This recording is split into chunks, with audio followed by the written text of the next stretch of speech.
All right, very good morning to you. Glad you could join us on the Weather Network. It is Tuesday, March the 19th, the last morning and the last afternoon of winter. You're on the West Coast. You've been enjoying very beautiful spring-like weather for the last number of days. And thank you, Bradley, for sharing this in. This was in Vancouver yesterday.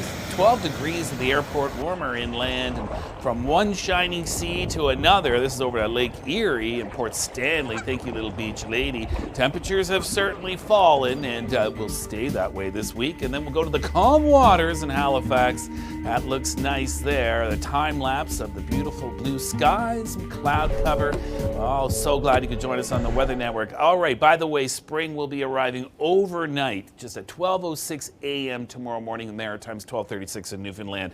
All right, so wintry feel across central Canada now. Wintry weather coming to western Canada, especially in Alberta, very shortly. So we'll start in the east, work our way westwards. Let's talk about some of those temperatures.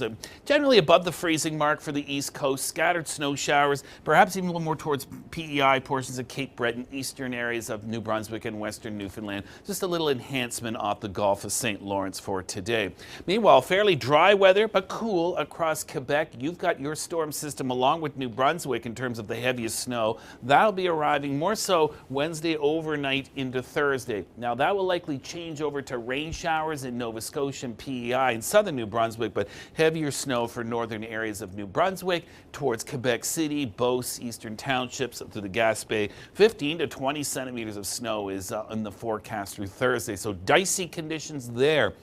Speaking of dicey conditions, enhanced snowfall on the east side of Lake Superior around the White River, Wawa area to north of Sault Ste. Marie. And we're going to see additional accumulations in Grey and Bruce, Barrie, Orillia, Midland, where you could see 10 to 15 centimeters of snow. Additional accumulations through Wednesday, even some snow squalls. Much lesser amounts near the shores of Lake Erie and Lake Ontario, but it's going to be chilly. And there will be bursts of flurries at times, and that cool air stays with you for the rest of the week. In fact, Toronto may not get above the freezing mark Thursday, Friday.